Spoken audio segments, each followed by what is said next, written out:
Greetings, dear people of God at Trinity. Happy Easter week. He is risen. The Lord is risen indeed. I want to start by telling you about a Zoom moment this Easter week. The Sacred Ground facilitators were on a call celebrating the joy of worshiping outside in person on Easter Sunday, delighting in the simple pleasures of receiving the wafer despite the baggie, and the danger of hidden gopher holes for the clergy chairs set amongst the planting.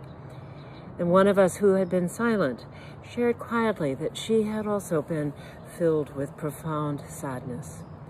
A year ago, Matthew had been there. Last Sunday he was not. But the shock and the loss and the wound were all still there, salted by the Alleluias we still cannot sing aloud. I agree with theologian and activist Cameron Trimble, who wrote recently that rainbows always give her hope. I think of rainbows as nature's breathtaking fireworks calling forth a collective, almost childlike, ooh, ah. In the Hebrew Testament, when Noah saw the rainbow in the sky after the great flood, it was the sign that it was safe to emerge from the ark. It was also a sign that the old world, the only world Noah had ever known, had been washed away. He would be walking out into a new and unknown world. The old world, with all of its messes, was gone. The future that was now possible was yet to be revealed. What feelings flooded Noah, I wonder, when he realized that the time had finally come to leave the ark, to embark on a new journey. Despite cramped quarters and unavoidable contact with creatures of all kinds and stormy seas, had he become accustomed to the life he had managed to create there? Was there a moment when he just wanted to step back into the ark and close off the unknown world behind its doors?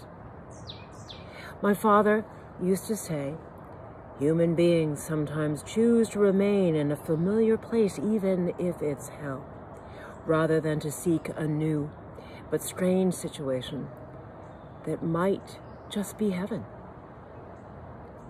So many find ourselves hurting these days, existing in a kind of hell, drawing back, rubbing our eyes at the glimpses of light, of hope that are there, perhaps struggling with anxiety or stress or exhaustion or trauma caused by the variety of losses lived in the last year, caused by being jolted awake to the pain that exists in this beautiful, broken world.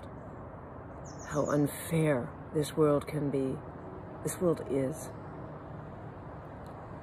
It becomes easy in the midst of all this to lose hope. Cameron Trimble writes that it becomes easy to think we're going to be endlessly stuck in that great flood, the great flood of pain, that we are tempted to give up hope. But the thing about rainbows is they keep appearing. A doorway of hope opens. Has that happened for you? A friend you miss invites you to the Van Gogh exhibit for your birthday. An estranged daughter sends you a birthday card. The lump is benign. A connection is made and a generous donation is given.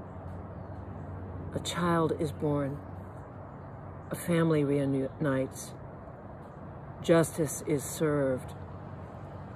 And hope becomes real.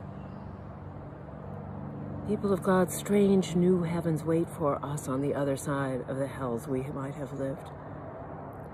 God's promise to us was never that we would live lives free of suffering.